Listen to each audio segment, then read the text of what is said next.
to one that laughs and jokes around. Remember cuddles in the kitchen, yeah, to get things off the ground, 'cause it was up and away.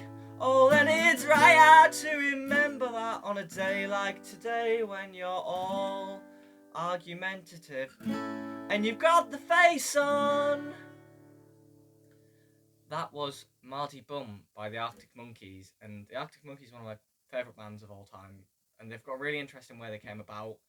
They started in about 2004, 2005, just a load of mates from Sheffield, and they were gigging, writing all these great indie songs, and somebody recorded them, put them on MySpace, and it kind of blew up weirdly from MySpace.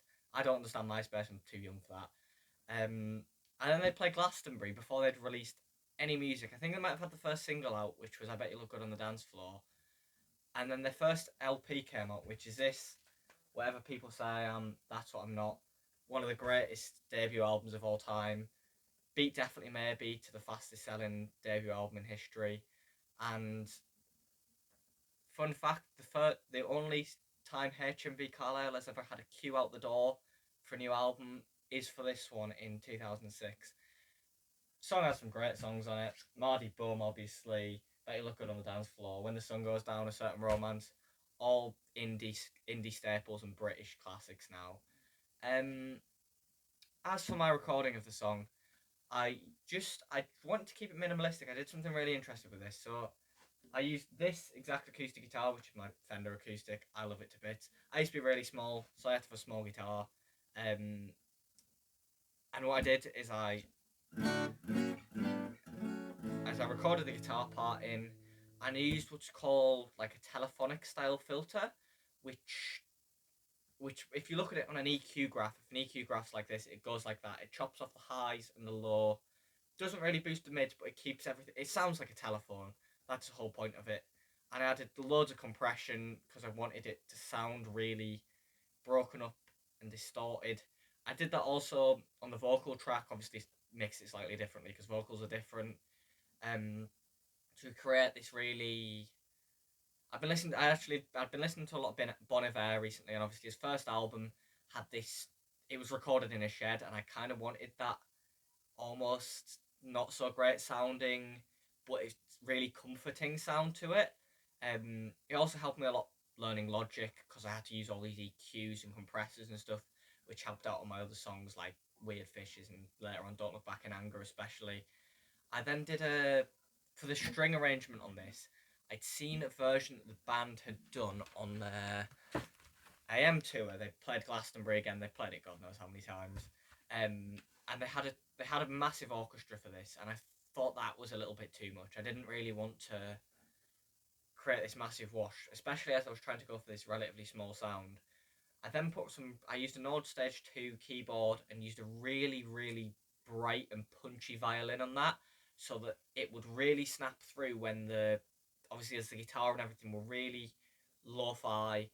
And I recorded the guitar lead line with just a single violin because I thought it would make a difference to all the other songs. So obviously Weird Fishes had a really massive string sound, and the guitar line I think is like a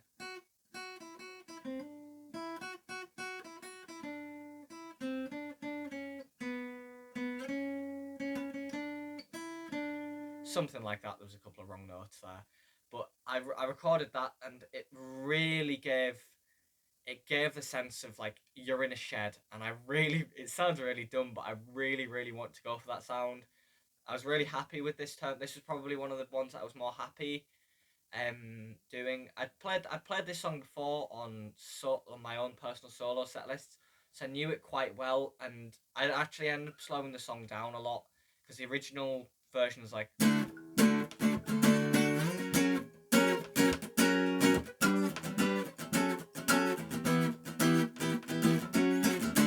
but I ended up bringing it a lot slower to like.